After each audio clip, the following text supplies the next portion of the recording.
Warner Brothers is on a tear, taking down DMC violators, including such places as Warner Brothers. So... Guys, what are you doing? What are you doing?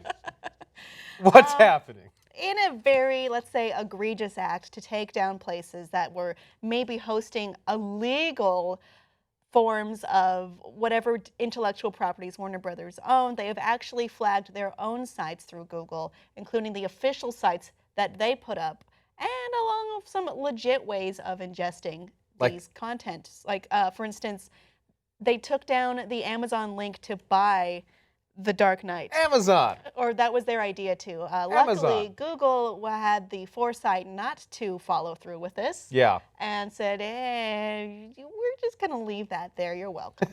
But these included literally warnerbrothers.com/Dark Knight, warnerbrothers.com/Matrix, and warnerbrothers.com/Lucky One for the lucky one. What are you doing? It very clearly to me underlines that it's not really paying attention to this. It's just egregiously pushing out, trying to... I mean, I understand the point of the DMCA, which is to protect one's own intellectual property, which is ostensibly the most valuable thing a company can own. However, this is crazy. You need to be paying attention to this. You need to stop reaching out for anything and just accusing it of infringing upon you. Even yourself.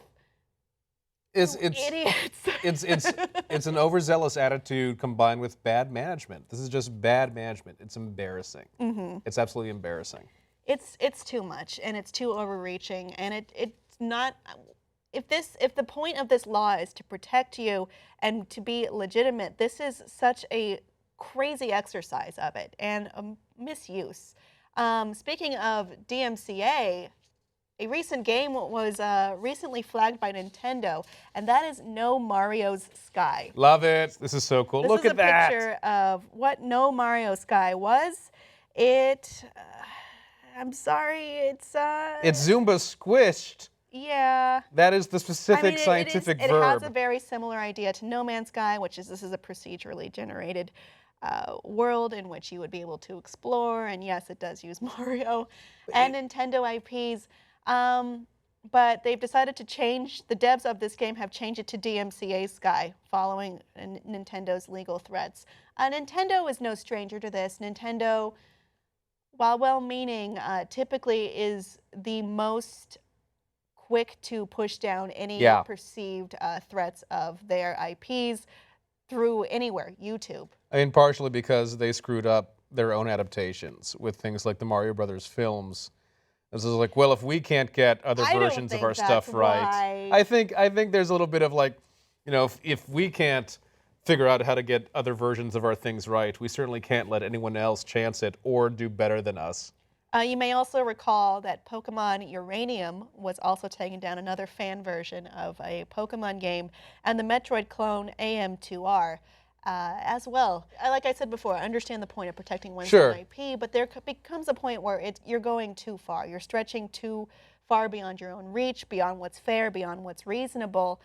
And now we lose. I wanted to play No Mario Sky. Well, I mean, it's honestly, this to me comes into the category of satire. And if you don't think so, well, then buy it off them.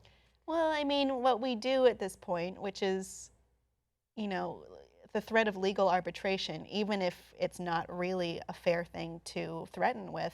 Yeah. It's too expensive. It takes too long. What am I going to do with this? It's something that maybe Nintendo's not the worst offender, but it's something that is certainly used in the arsenal of anyone who's trying to kind of bully other people out. Yeah. And this might be an instance of that. Audience, do you think this is fair? Do you think this fits under the umbrella of satire, as Alan pointed out? Let us know below in the comments, and please like and subscribe for more.